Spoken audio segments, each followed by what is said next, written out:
Welcome to From Center Ice, the podcast. My name is Courtney, and not just any From Center Ice podcast. Welcome to From Center Ice Happy Hour. Yeah, it's another happy hour episode. We had our first one last week, which is exciting. And as a refresher, it's a Friday afternoon/evening podcast episode where it's just me talking to you guys about what's gone on in the hockey world that week. Of course, again, it's very much dominated by the playoffs this week, both NHL and AHL. And the follow-up to the From Center Ice Happy Hour is the From Center Ice Cozy Cast on Mondays. Typically Monday morning. Last time it was in the afternoon, mostly because I slept in and I woke up late. But yeah, so you'll get happy hours on Friday, and I don't have to drive anywhere today, so I am joining you with the happy hour here. And then Mondays you can expect the Cozy Cast, where it is me, once again, about an hour long. That's how long I want to keep these. Of course, happy hour makes sense for that to be an hour long, and then I keep the Cozy Cast around the same. So you guys can expect that. And then this one is a little late today. I want to get the happy hours out around 5 o'clock p.m. Central Time, because, you know, I'm in Illinois here. But I recorded a full podcast episode, a full From Center Ice podcast episode for the first time in about a month and a half. I don't know when the last one was. Maybe it's 2 months ago now. But Mr. Johnny Rockford came over and joined me here on the couch. We talked some hockey. We talked some NHL playoffs. We talked some Maple Leafs. Oh, look at that. It's a happy hour and my cat wants to join again. Come on, buddy. Do you have stuff to say to the fine people listening to us? Yeah, so we talked some NHL playoffs. We talked some IceHogs because he is also a Leafs fan and an IceHogs fan. And we talked about a bunch of other hockey stuff and went off topic as we usually do on the From Center Ice podcast. So that was a lot of fun. That will be out tomorrow morning or, you know, mid-morning, afternoon, sometime. It'll be out tomorrow early, so you can go ahead and listen to that before the Leafs play. Now, since I mentioned the Leafs, I guess we can just jump into the hockey topics for this Friday evening. And of course, like always, we'll start with the NHL playoffs. And we only have 2 series that have been wrapped up so far, so the other ones are still ongoing. There's only been 1 sweep. All the other ones are going pretty far, and some of them are going the distance. So first up, we have the Carolina Hurricanes and the Boston Bruins. That series is still ongoing. It is tied 3-3 currently. Game 5 was won by Carolina by a score of 5-1, but then Boston came back in Boston in Game 6 and won 5-2. And so that shifts back to Carolina for a Game 7 tomorrow. And we'll see what happens from there. Do you think Carolina's going to close it out like they probably should have done a lot earlier in this series? Or do you think Boston's going to come out fired up and take Game 7?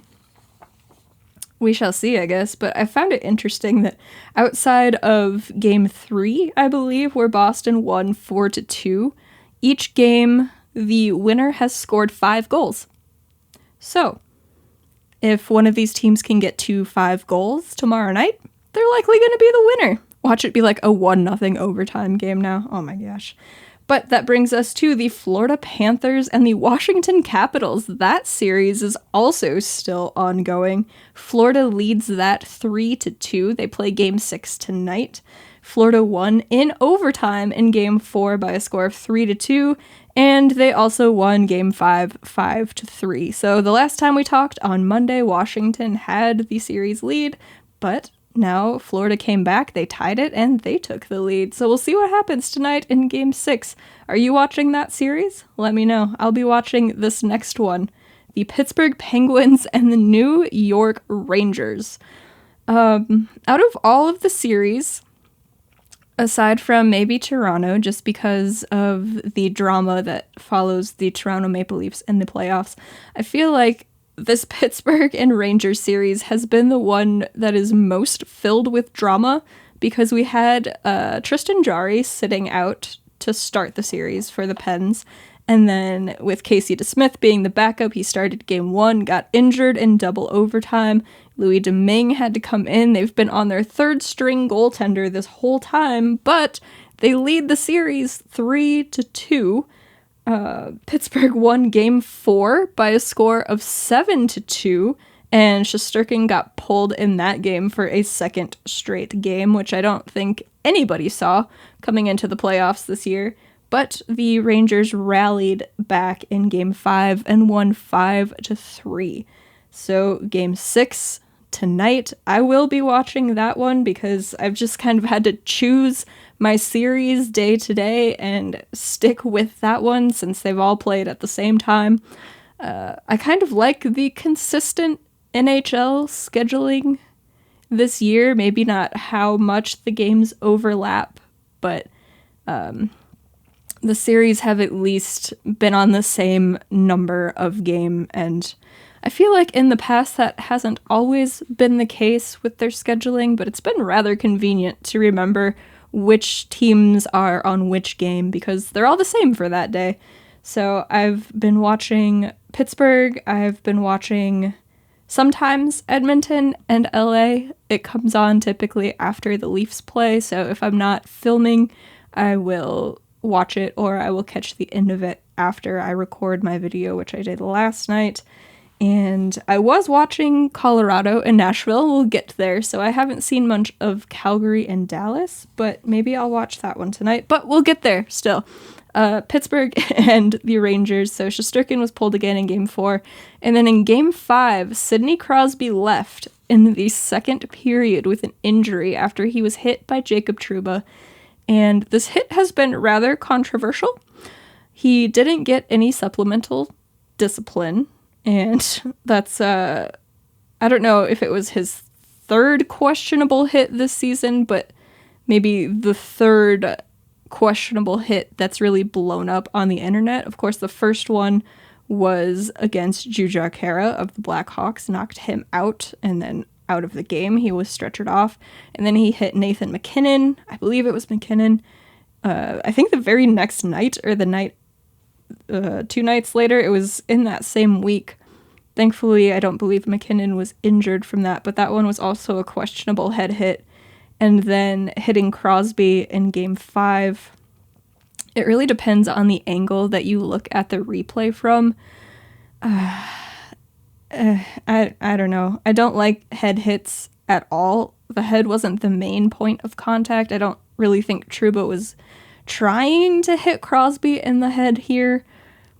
But with Sid's history of concussions, it's pretty troubling. I guess he participated in a full practice today, but he won't be playing in Game 6 tonight.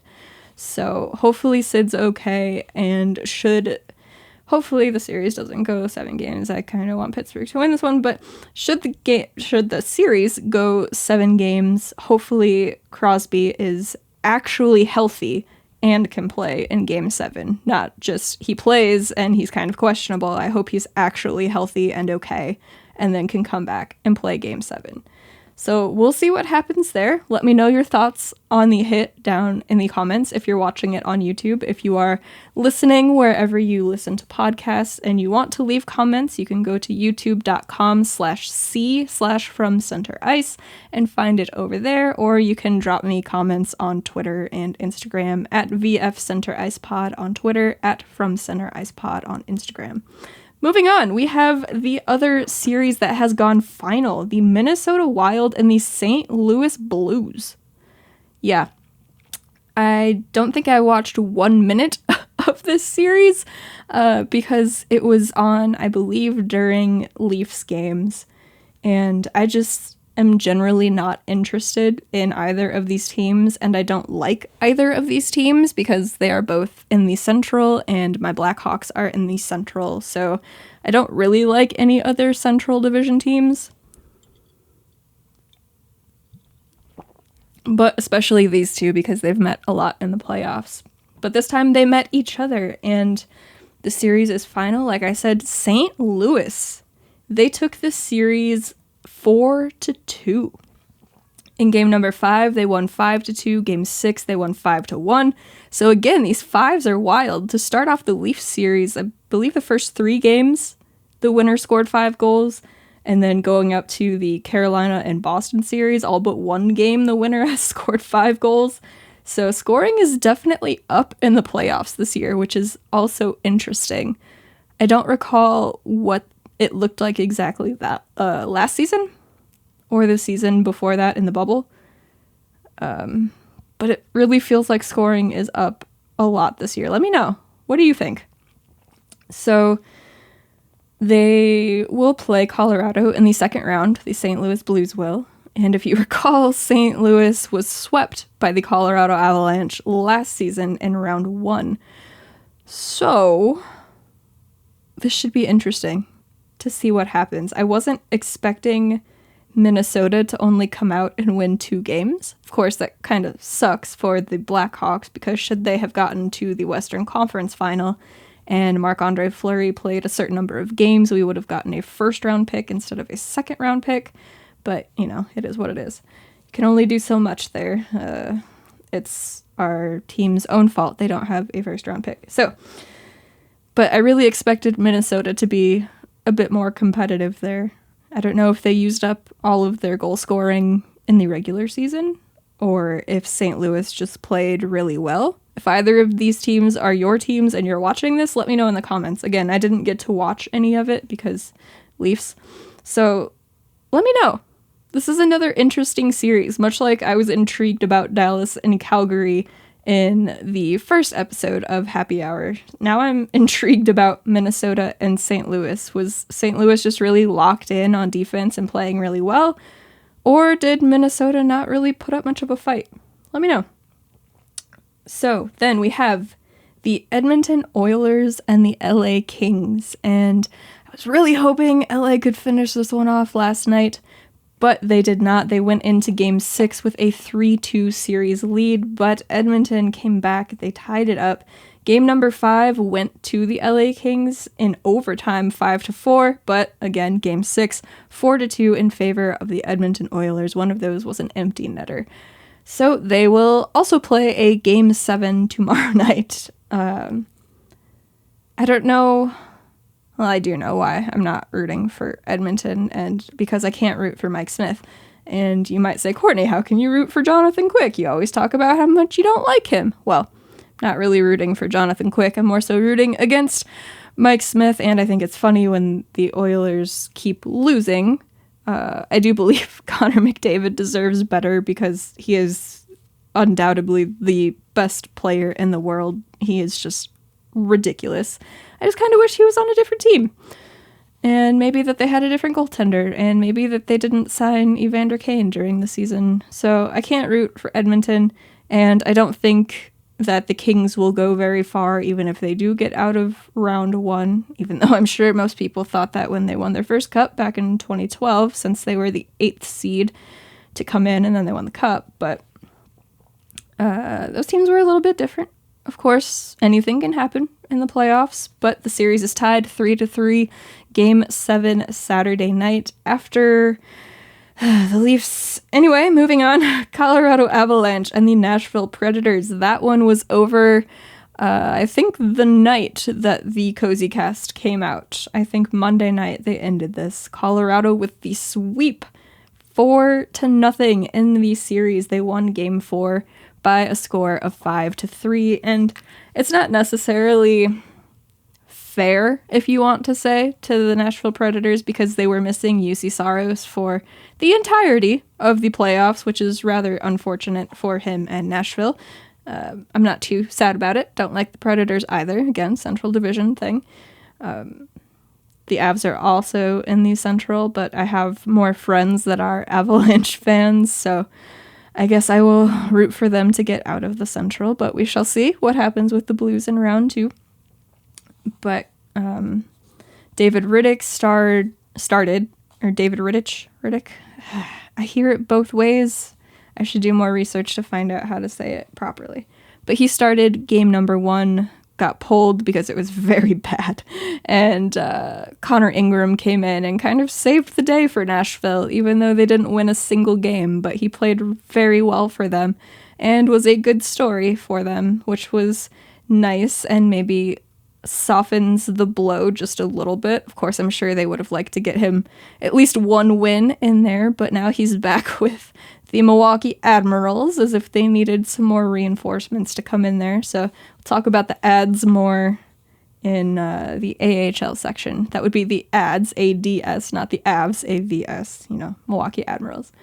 So that one was over pretty quick. I think we could all see that coming, especially once we heard that UC Saros was out for at least the beginning of the playoffs, but it ended up being the entire series for them. But good on Connor Ingram. He's gone through some mental health struggles of his own. It's a very neat story of his being able to get the help that he needed and talk about it a bit openly. So if you haven't heard about that, go look it up.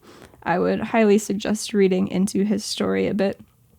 Can't say I'm a fan. Again, Central Division in the AHL as an IceHogs fan. Don't really like the Milwaukee Admirals, but you can root for guys as human beings. And I would root for him as a human being, just not on the ice. So, moving on, we have the Calgary Flames and the Dallas Stars, the other mysterious series to me.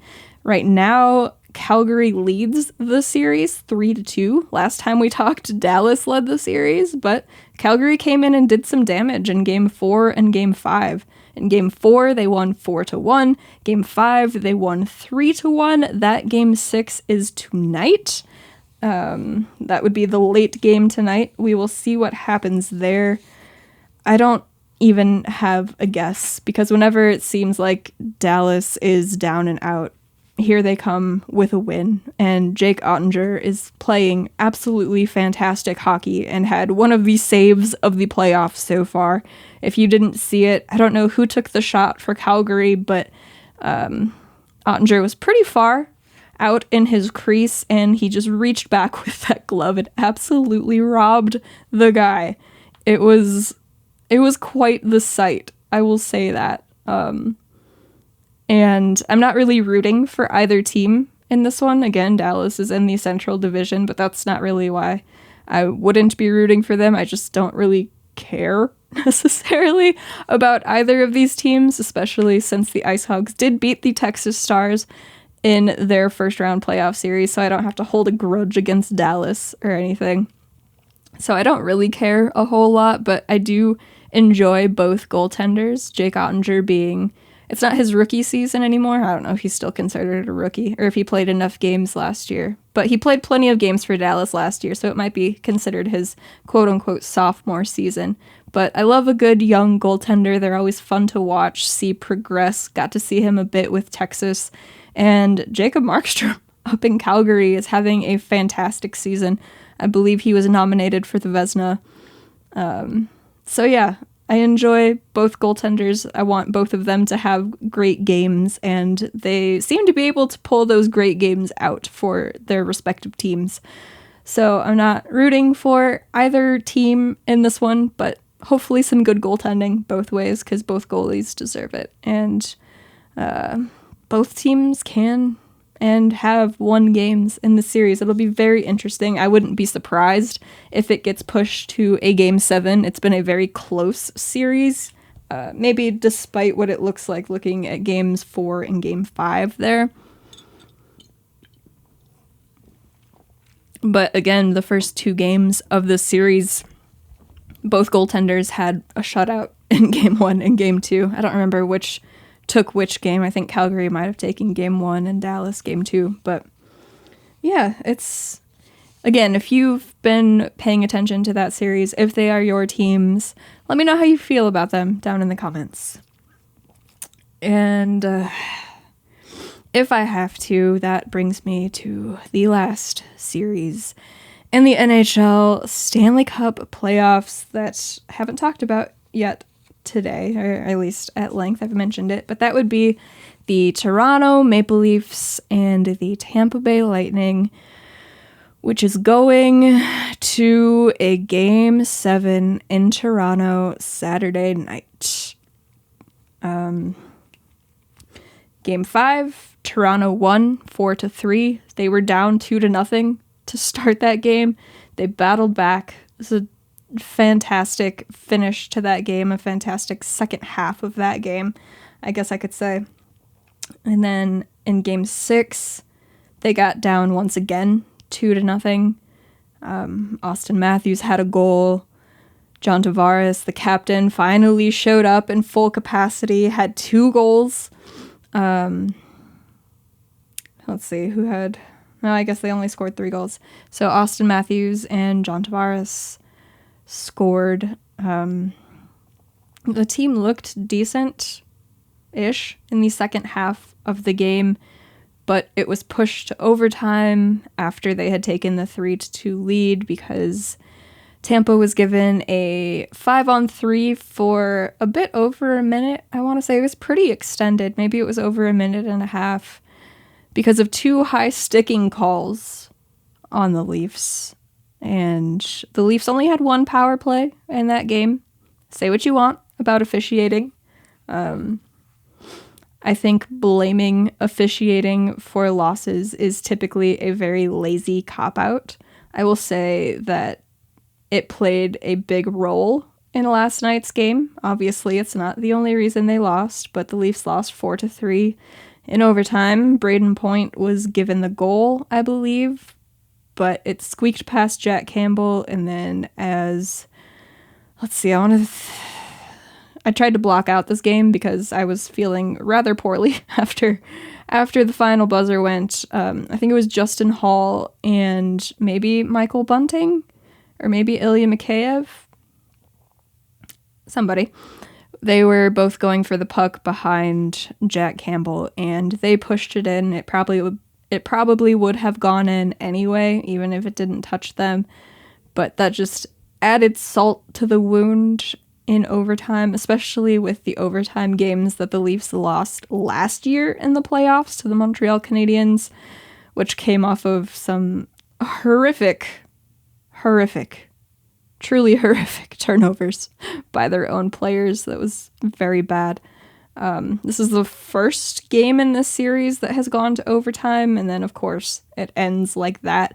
I don't think anybody in Leafs Nation was surprised that the Leafs lost this game because it was Game 6, and it had to go to 7, right?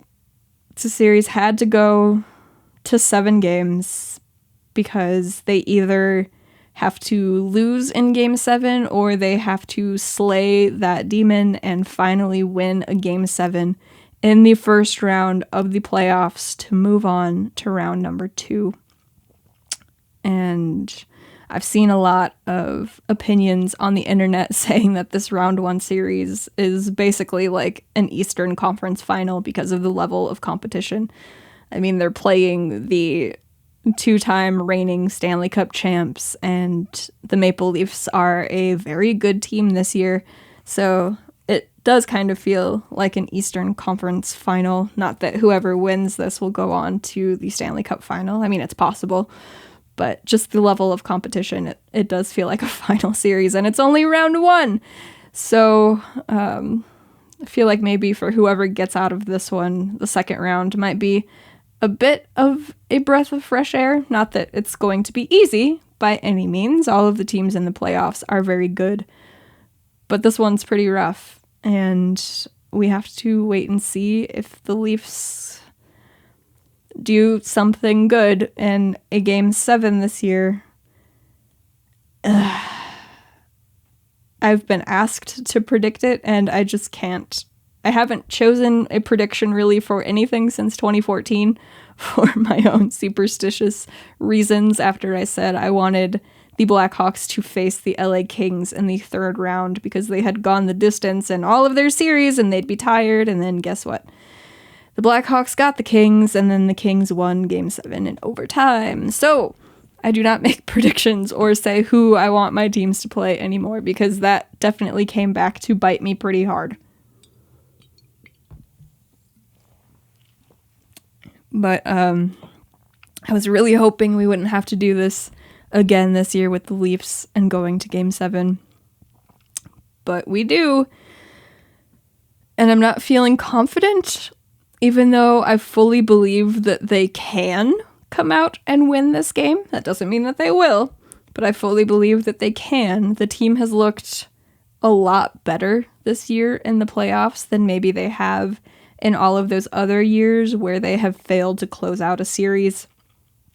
They've looked really good. The big guys have really stepped up, especially compared to last season. I mean, Austin Matthews, Mitch Marner, William Nylander, John Tavares finally showing up. Morgan Riley's had a great series. Jack Campbell's been very good. The guys you need to show up have shown up. There's just one reason or another. Some of these games have not gone their way. And last night was maybe especially upsetting for Leafs fans, and hopefully not the team. Hopefully they're able to just brush it off. But it was upsetting because they really could have and maybe should have won that game. But of course, one thing or another always has to happen. And it going to overtime as the result of two.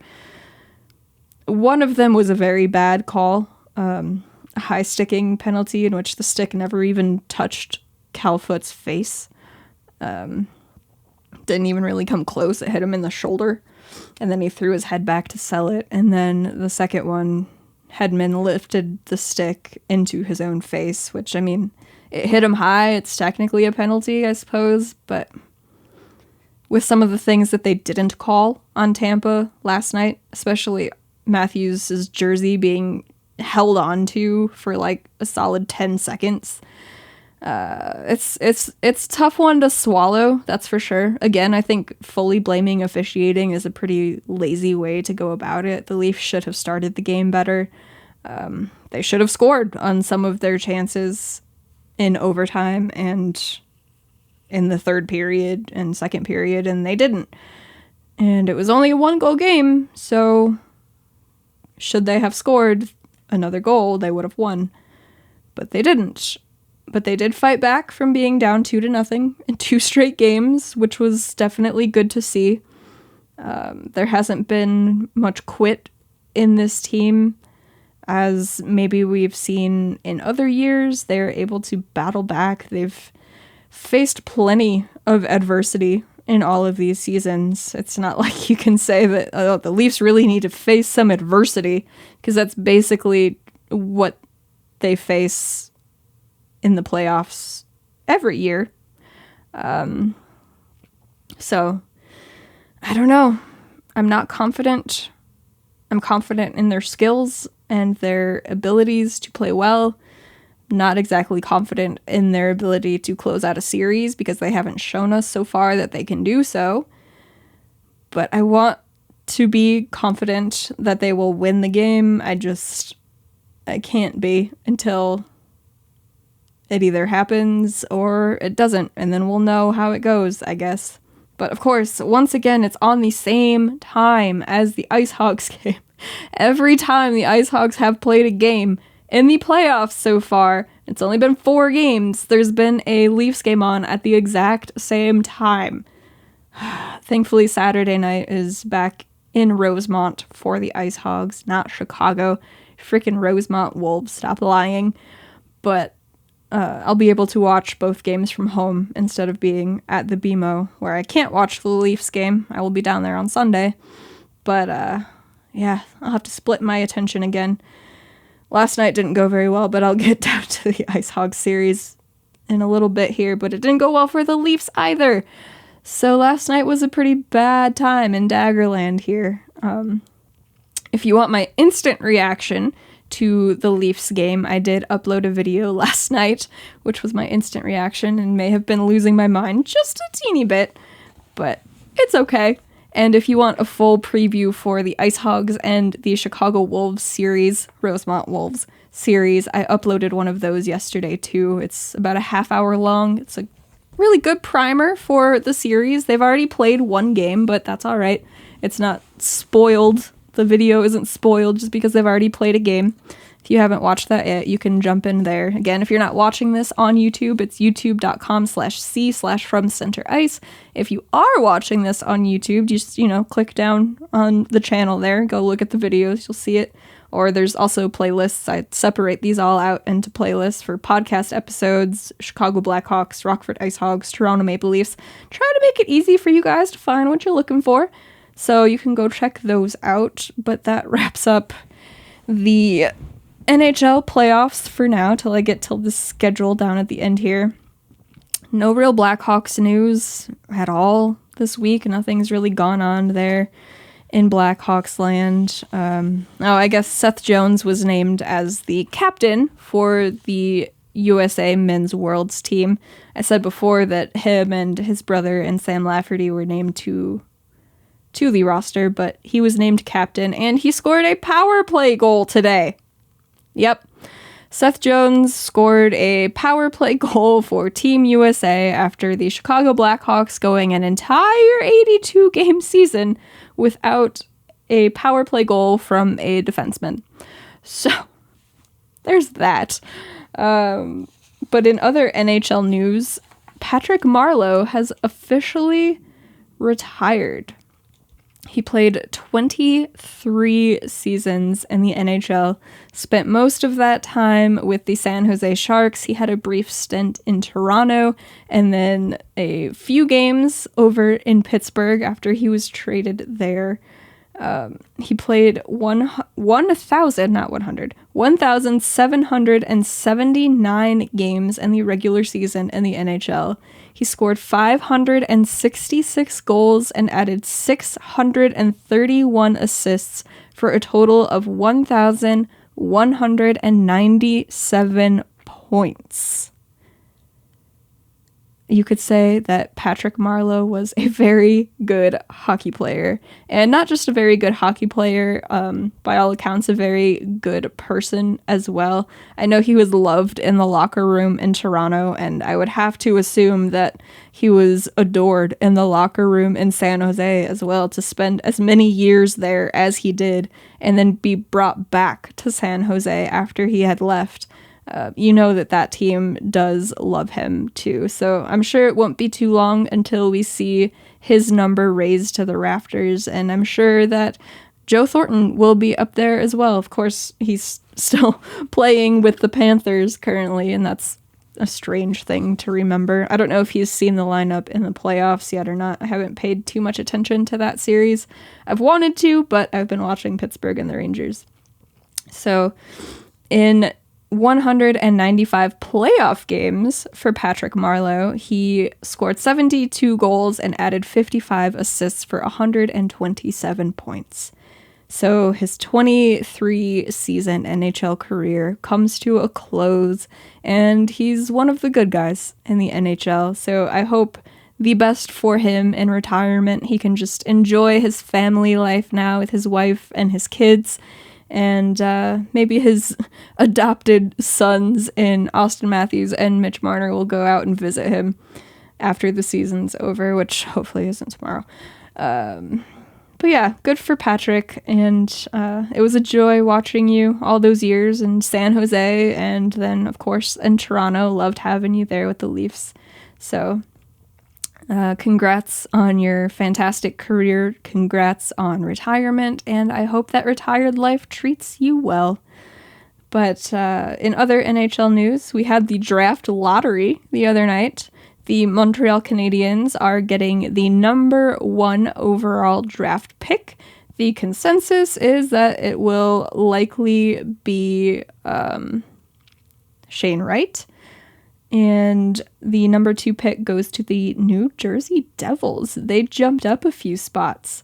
The draft is in Montreal this year, and they have the first overall pick. So good for Habs fans, I guess. They go from last year drafting Logan Mailloux with the second to last draft pick in the first round to now having the first overall pick. So I don't really know that they should have been rewarded for doing so, but now they have a brand new GM. And if we expect to move on here with the Blackhawks, we have to allow them to do so as well. But of course, just have to put that reminder out because everybody loves to remind people on the internet about what happened with the Blackhawks anytime the team is mentioned. So, like I've said before, the people involved deserve all of the criticism that they get, but hold that same energy for other teams as well when they mess up. And we aren't seeing a lot of that, although Boston is holding Carolina pretty accountable for signing competitively racist Tony DeAngelo. I guess they were chanting racist in the stadium, and of course, like I said, I think it was in the Cozy Cast, Brad Marchand calling TDA a racist to his face on the ice. So they're holding the same energy over there in Boston, and good for them. I don't want to like the Bruins, but I appreciate that. But yeah, the good news to come out of the draft lottery is that the Chicago Blackhawks did not win a lottery pick. And any other year, that wouldn't necessarily be good news of the draft lottery, that your team did not get the number 1 or the number 2 overall draft pick. But this year it was, because as part of the Seth Jones deal that sent Adam Boquist and 2 first-round picks, and maybe that was it, and we got a second or something in return. I don't know, whatever. As a part of that deal, the 2022 first-round pick was conditional, and that condition was if it was a lottery pick, so if it was one of the top 2, that it was lottery protected, so the Blackhawks would have held on to that pick and then would have had to give the Columbus Blue Jackets their 2023 first-round draft pick no matter where it fell. So that one wasn't protected. And next year's draft is considered to be a deeper draft. There's more high-end talent up front. Of course, the Blackhawks are still in a rebuild. Don't know if they'll finish better or worse than they did this year. That's not completely up to them. It's also up to the teams around them. So, since they didn't get a lottery pick this year, they send this year's first-round pick to Columbus, which I believe was 6th overall. 6th or 7th. I want to say it was 6th. So Columbus has another high draft pick from us because of that deal, just like they got the 12th overall pick last year and took Cole Sillinger, who was pretty good for them in the NHL this season. Right out of his draft year, came into the NHL and was a very effective player. And yeah, that didn't hurt at all. Nope, totally fine. Totally fine. But I'm glad that the Blackhawks are giving up their draft pick this year. Maybe that will come back to bite me. It is totally possible that that will come back to bite me. The Blue Jackets will draft some incredible player with that 6th overall pick, and then next year, whoever the Blackhawks draft will just not turn into anything. It's always possible, but I would rather go into next season not having to worry about where the Blackhawks fall, because the first round pick won't be ours no matter what. So now if the Hawks lose more games next year than they did this year, then we have the silver lining of our draft pick is probably going to be better, instead of, oh no, we have to give up potentially the first overall draft pick to the Columbus Blue Jackets. So that is the good news there. I saw some people online still wanted to have a first round pick this year, which I understand, but I'd rather not have the anxiety about where that pick is going to fall next year, because we don't get to choose whoever is taken there. So now we do, and it's supposed to be a good draft. So yeah, and we don't get a first round pick at all this year, barring any other trades up into the first round, because Minnesota was eliminated in the first round and not in the Western Conference Final. But oh well. Moving on from the NHL for now, we have the AHL playoffs. And as a reminder here, we're completely out of the first round now. We're in the second round. The first round was a best of 3 series, kind of a quote-unquote play-in like we saw in the bubble in the NHL 2 years ago now. And now that we are on the second round and the third round are a best of 5 series, and then the conference final and the Calder Cup final will be a best of 7 series. So just a reminder there, because it's different from the NHL, and I know that can get a little bit confusing if you're not used to paying attention to the AHL. So we have some brand new series here since we are out of the first round. And first up, we have the Providence Bruins versus the Charlotte Checkers. And the Checkers had a bye in the first round. They didn't have to play in the play-in. The top teams in their divisions were given a bye in the first round, and they were first in the Atlantic, and they hold a 2-0 series lead over the Providence Bruins. Game 1, they won 3-2, and Game 2, they won 7-6 in double overtime. So they came in as the first seed in the Atlantic, and they are doing pretty well in their playoff series so far, and it being a best of 5, if they win one more, they take the series. The Charlotte Checkers are the AHL affiliate and split affiliate this year with the Seattle Kraken and the Florida Panthers. The Providence Bruins, I'm sure you can guess, they are the AHL affiliate of the Boston Bruins. So we'll see if Providence can fight their way back there. They were third in the Atlantic, so nothing to laugh at there. So we'll see. The next series is the Wilkes-Barre Scranton Penguins. You can assume who their affiliate is, the Pittsburgh Penguins, against the Springfield Thunderbirds, which isn't very guessable, I guess, if you don't know, but they are the affiliate of the St. Louis Blues. And Springfield also had a first-round bye, and they also lead their series 2-0 now against the Baby Penguins. They took Game 1 by a score of 4-1 and Game 2 by a score of 6-2. So there's 2 teams who had a first round bye, and they are up 2-0 in their series. Maybe that bye week was a little more important than we would have thought, or the first place teams in their divisions are just that much better than the other teams. I guess we don't really know. Moving on, we have the Utica Comets versus the Rochester Americans. Utica also had a first-round bye. They were first in the North.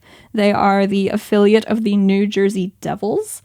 And the Rochester Americans are the affiliate of the Buffalo Sabres. And Utica holds a 1-0 series lead now after beating Rochester 6-3 in Game 1. So they haven't played 2 games yet, so they don't have a 2-0 series lead, but in their one game, they have won that one. So they also have the ability to take a 2-game series lead right out of the gate there. The next series we have here is the Ontario Reign and the Colorado Eagles. Both of these teams did play in the play-in round and obviously won their respective series.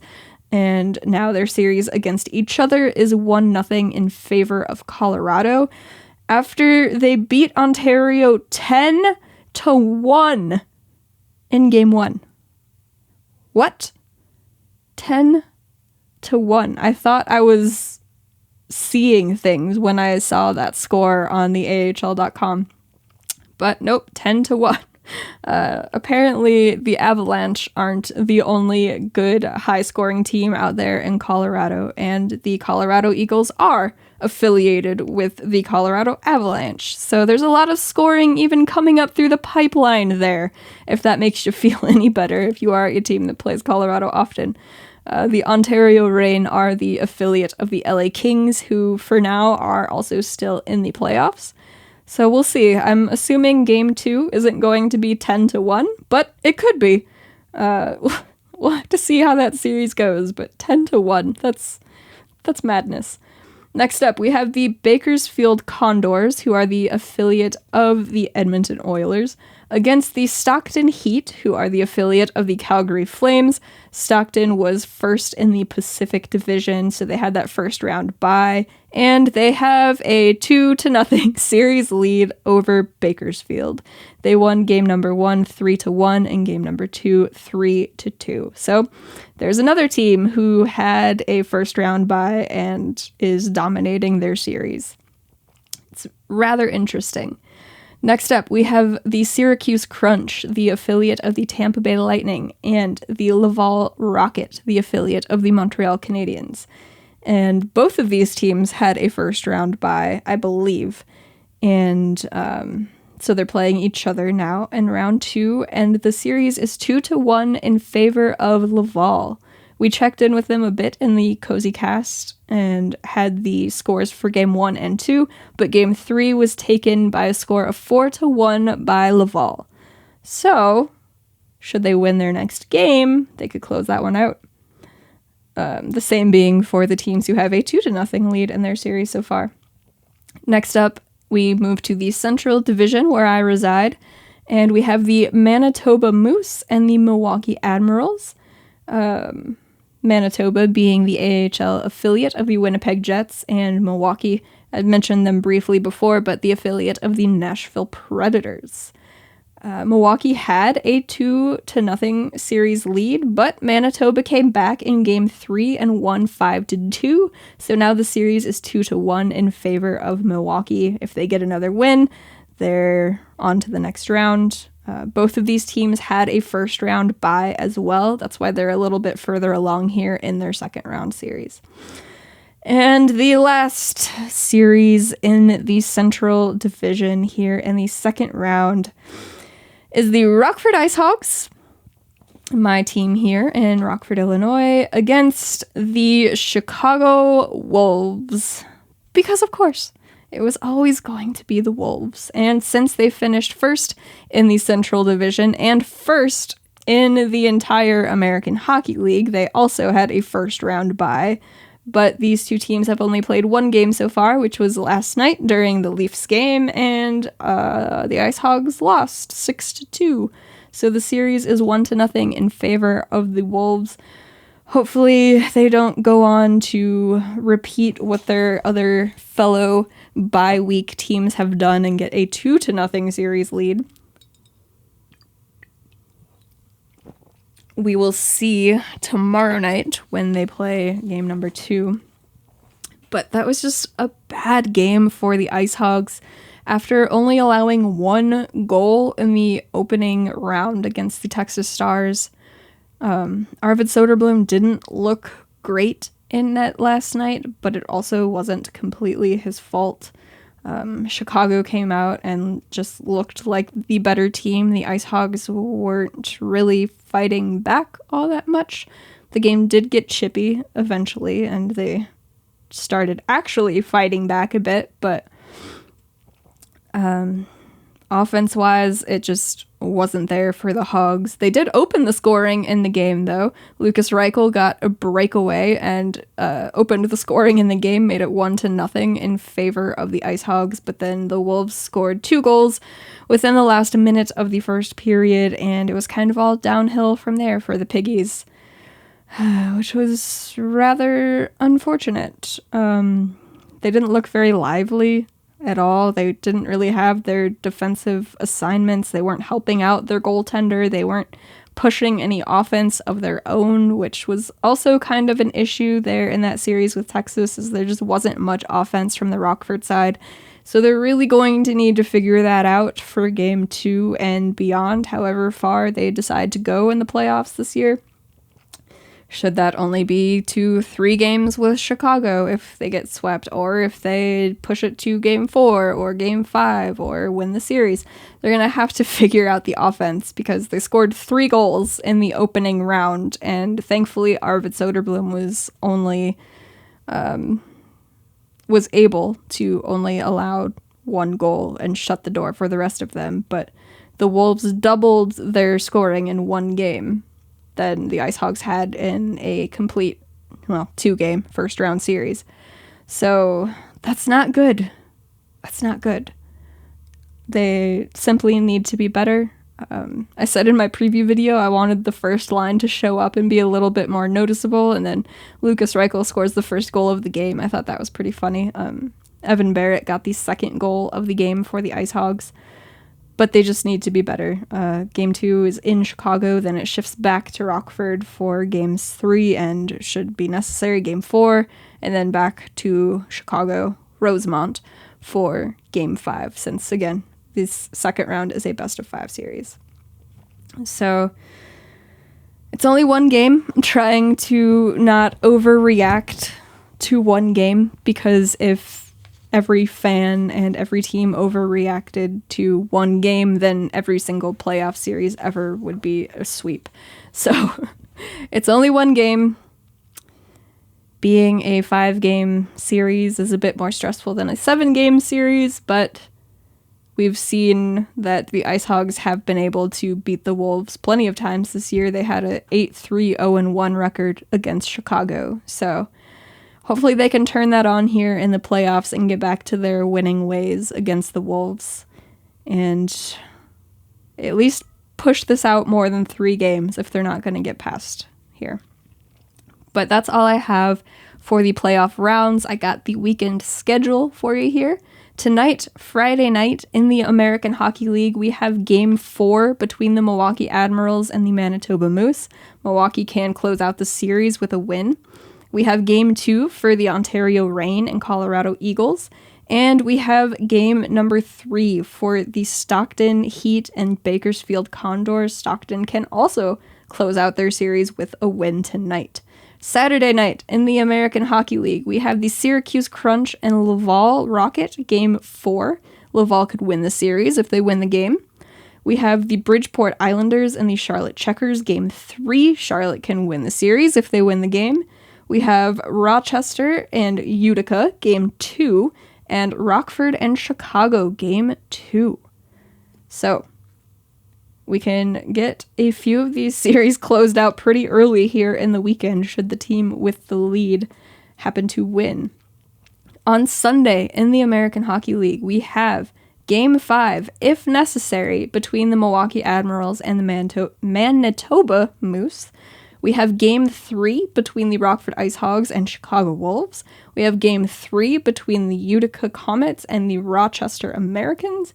We have Game number 3 between Springfield and Wilkes-Barre. Springfield can close out the series with a win. We have Game 4, if necessary, between Stockton and Bakersfield. And we have Game 3 between the Colorado Eagles and Ontario Reign. Moving over to the NHL this weekend, tonight, Friday night, maybe the game has probably already started here, between the New York Rangers and the Pittsburgh Penguins, Game 6. Then we also have Game 6 between the Florida Panthers and the Washington Capitals. We have Game 6 later tonight between the Calgary Flames and the Dallas Stars. We have 3 Game 7s on Saturday night. Will we see any games on Sunday? We will have to see. But those 3 games Saturday are Carolina versus Boston, Game 7. Toronto versus Tampa, Game 7. The LA Kings against the Edmonton Oilers, Game 7. My cat has a lot to say about Game 7s. Hi, buddy. Are you stressed out too? I know.